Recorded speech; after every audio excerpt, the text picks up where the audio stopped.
really interesting fight on our main card is we have the former UFC heavyweight champion Junior Dos Santos taking on the up-and-comer, and I still consider him an up-and-comer. The guy only has 11 pro MMA fights in Bigi Boy Jairzinho Rozenstruik. And Matt, where can I start here? I'm going to go with Bigi Boy Rozenstruik because this guy was on the come-up, and it seemed like there were big things involved for him. You look at the Junior Albini fight, big knockout. Alan Crowder, big knockout. So then we move into the former champion Andrei Arlovski, knocks him out. Then he knocks out Alistair Overeem in a fight that, albeit he was losing until the 18th hour, and he gets in there and starches him. So Jairzinho Rozenstruik looked amazing, and this is a guy with so many pro kickboxing fights that it's tough to remember because we're not into the tens, we're into the hundreds. This guy, his stand-up is amazing. We haven't seen him really tested with the wrestling, but his stand-up's very good. Now, the wrestling, okay. Junior Albini was able to take this man down multiple times. No longer in the UFC. Exactly, which tells you how good Jairzinho Rozenstruik's taking. Now, the other trouble is Jairzinho Rozenstruik, bit of a blip on that path to the title because when he fought Francis Ngannou thought, well, you're good at kickboxing and Holland has windmills, so I'm going to throw these windmill looping shots. And for Ngannou, he just threw looping shots and knocked him out absolutely cold. And I'm going to go back 2 months and 4 weeks ago, that's when that fight took place. So that's a little troubling if you're of camp Rozenstruik. Now, I think he's a great heavyweight, and I think he's got a long career with the UFC, and I hope that that's the case because his come-up was amazing. We were behind him the whole way. It was tough to try and favor him taking on Ngannou because I think once it boils down and your champion and your former champion and Cormier and Miocic in our main event, once those guys retire, I think you've got Curtis Blades and you've got Francis Ngannou, and they're going to be at the top for a long time. One of them's going to be champ. I know Blades has lost two, so it could be Francis, but Curtis Blades looks amazing every time he's out there unless he fights those premier guys. So, beat the brakes off him. So, Junior Dos Santos, for me, it gets weird because if we go back 2 years ago, it was his comeback fight when he fought Blagoy Ivanov. And it was a boring fight, but it was a comeback fight nonetheless. And it's tough to look good against Blagoy Ivanov. Augusto Sakai was able to do it. That fence grab still bugs me, and it's in my mind. But I digress. Then he beats Tai Tuivasa because Tai Tuivasa's fight IQ was quite low in that fight and in other fights. Then he knocks out Derek Lewis. That was impressive, to be fair. That was a really good win. Then he loses to Francis Ngannou. That was tough. Tough. And then he lost to Curtis Blades. It's tough, but again, I already said those two guys I really do think. Blades and Ngannou, it's 1A, 1B for your next that are going to spend a lot of time in that, I'd say 1 to 3 category, depending on who comes up and maybe they want to pop somebody fresh in there.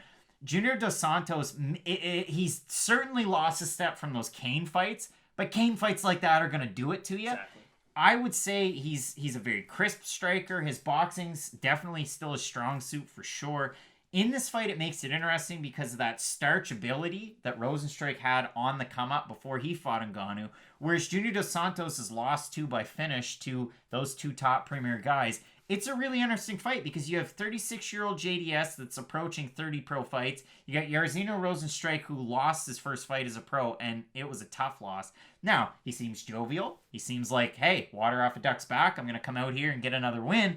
It's just a really interesting fight. What do you make of this? So, I've been spending some time on Junior Santos' Instagram page, and I can tell you who hasn't been. USADA. Because Junior Santos looks amazing physically. Now, I'm not pointing fingers or anything. I actually mean that as a huge compliment, because Junior Santos at 36 years of age, as heavyweights get older, and it's wild that he's still only 36 for a guy who's been in the UFC forever. Pause. People thought Junior Dos Santos, after that loss to Blades, was going to go down to 205. That's what the pictures look like too, but now if you look at them, kid shredded.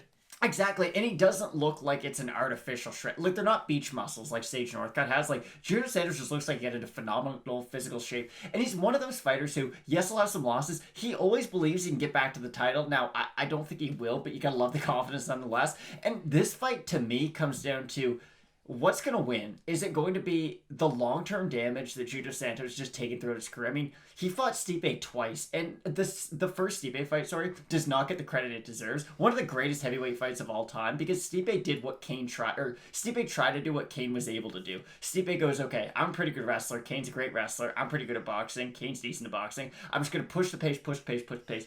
And he is able to do it. And him and JDS beat the brakes off each other for 5 rounds. Now, Junior was able to get the decision in their first win.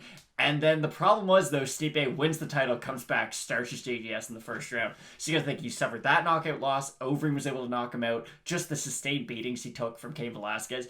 And the Curtis Blaydes fight was a really, I don't want to say upsetting loss, because it's not like I had any real stock in it. I like both guys. But the way that he was finished in the fight, he got hit by a shot that you knew prime Junior Santos would always be able to see and just kind of slip out of the way. And you could finally start to tell that, I don't want to take anything away from Curtis Blaydes because he has a really good up-and-coming prospect. It's not like his striking is Yair Rodriguez-esque. He's very basic. He's going to go for his takedowns. He's going to throw overhand shots. And just the way that he was able to clip Junior Santos as he was going for that uppercut and then he was never able to get back into the fight, a little concerning. And that's what we've seen from Junior. I mean, the Cain fights, he may do a decision in the second one where he ate 200 plus strikes. And then in the third fight, yes, he got finished by kind of that weird slam thing. But he was able to take so much damage, an ungodly amount of damage that, the regular human probably die from. Santos was able to go through it. He must have had a connection with Phil Swift, and they just put an IV drip of Flex Seal in there, because that was a lot of damage. But I agree with you. Yeah, and Jairzinho coming off a loss, again, one of the more violent KOs you'll ever see, because you got to remember, he gets hit by that big looping left hook,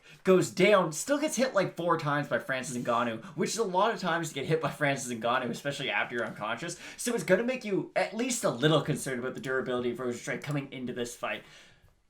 I think it kind of makes them even, though, which is the weird thing, because Jairzinho, on a pretty good day, has a great chin. We've seen it. Overeem hit him with some pretty good shots. He was fine. The weird thing about Jairzinho, though, all of his wins, I feel like there's little asterisks next to them. Like, if you really wanted to overanalyze his wins, you could, because Junior Albini took him down constantly, and he didn't look very good until he landed that head kick. Alan Crowder, I think we can all agree, not really UFC caliber. Arlovsky, not known for his phenomenal chin, got knocked out quick. Overeem, he lost every second of that fight until he got the win. Those are all wins, though. I'm not taking away any wins from his record. It's if you really want to analyze them, they're all a little iffy. Whereas Junior Santos, I know he's at a later stage of his career. I think that Derek Lewis one, it really stands out in my mind, because Derek Lewis, he had some knee issues going into that fight, don't get me wrong, but JDS threw spinning back kicks, overhand rights, really put his combinations together. But I have to keep on reminding myself, that fight was almost 2 years ago, and we haven't seen Junior Dos Santos at that level since. So although every bone in my body is telling me JDS is probably going to be able to win a decision, just kind of veteran savvy his way through this fight, I think Jairzinho is just one big bomb away from ending it at any point. That's the thing. I like that for sure. I wasn't sure where you were going to go with it. But the Junior Albini fight, again, he has the durability to get back up to his feet. Will bash, he can finish it, just like the Surfer dude. With Alan Crowder, somewhat predictable. You're not going to see Alan Crowder back in the UFC. Andrei Arlovsky, he's got that veteran savvy, and he's got the boxing back, and he's having decent fights, but they're not against the Rozenstruiks of the division. Exactly. With Overeem, he was losing it until 4:56 of the 5th round, when Overeem, instead of backpedaling and just waiting and winning the fight, decided to go in and get caught. That's what you did. And then, the Francis Ngannou fight was 20 seconds. The trouble for me, this is it. Rozenstruik, again, we talked about the kickboxing pedigree. He throws a great head kick. He really does. And I changed it on here because people hammered me hard. He's not actually 6'4" like a lot of places have him listed. He's 6'2". JDS is going to be the taller fighter. But as normally a smaller heavyweight, and I get it, he weighs 260, but he's one of those guys that if you look at him fight day, maybe he could cut to 205. Kind of like they say, look at Yorgan de Castro. That guy could fight at middleweight. It's weird, but Jairzinho Rozenstruik he's not a huge heavyweight. He really isn't stature-wise, because you're used to seeing guys that are 6'4", 6'5", 6'6", Travis Browns, skyscrapers. But in this fight, I think the kicking ability definitely lies with Rozenstruik. You brought up a really good point about the Derek Lewis fight. Boxing abilities certainly go with Junior Dos Santos, like I said, the former champ. It's such an interesting fight that this is where I want to go with it. JDS, plus 125 underdog. Rozenstruik, minus 155 favorite. Over on Topology to 444 votes, 69% going with Rozenstruik, 89% saying that he's going to win by knockout. Does that surprise you at all? It does a little bit, just because I don't think people are showing JDS the level of respect he deserves. Now, again, I'm going to let this be known right now. I'm picking Jairzinho to win this fight, but it's not the most confident pick at all. And not only because it's heavyweight, so, probably one guy's going to win by knockout, or we're just going to see 2 real tired dudes for 10 minutes after the first round, of course. I think If this is prime Junior Dos Santos, we're talking about one of the greatest heavyweights of all time. And he would starch Jairzinho quite easily, I would think. He's fallen off quite a bit since prime JDS. That's the problem. And even Jairzinho coming in on, not short notice, but having a really quick turnaround since the Francis loss, I think it's a terrible idea for him, even though he's still going to probably be able to get the win. This fight isn't going to tell us a lot about Rozenstruik, unfortunately, because if he wins, he's just going to TKO JDS, or win by KO, I would assume, and stop him. And I don't really think we're going to see a tested Rozenstruik. I'd love to see him fight a Curtis Blades, or just somebody who, you know, they're not going to stand and strike with him. You want to see him start to show different facets of his game, because yes, Overeem took him down constantly, but Overeem is more primarily a striker, because I think if Rozenstruik fights a guy like Blades, he's going to get really dominated, beat quite badly. But we need to see him in more kind of stylistic contrast than the one that we're going to get. So the winner has to fight the winner of Shamil Abdurakhimov and Cyril Gane. That's the play. You know what, Craig? Those guys that is the play. Good job, Craig. I'm proud of you. And you know what? I really think this is one of those ones I would stay away from. I don't think you're wrong with picking either guy because it's such a tough one. It's which outcome are you going to get? Who's getting knocked out in this one? Pretty much. I'm going to say Junior Dos Santos is going to get the win. I hate to pick against Jairzinho Rozenstruik. I think Junior Dos Santos with the crisp boxing, if he can figure out distance management, which we know Rozenstruik is great at, that could be an issue and that could be a path to victory for Rozenstruik. I just think JDS, that veteran savvy, the fact that the kid looks amazing. I say the kid, he's 10 years older than I am. But I'm really looking forward to this one. I'm going with Dos Santos. You're going with Rozenstruik. This should be a great fight. Great heavyweight main event. We have an extended preview of our trilogy bout between Miocic and Cormier. You're not going to want to miss that. Keep it locked in with Fight Night Picks, Matt. And as we always say, let's get into it.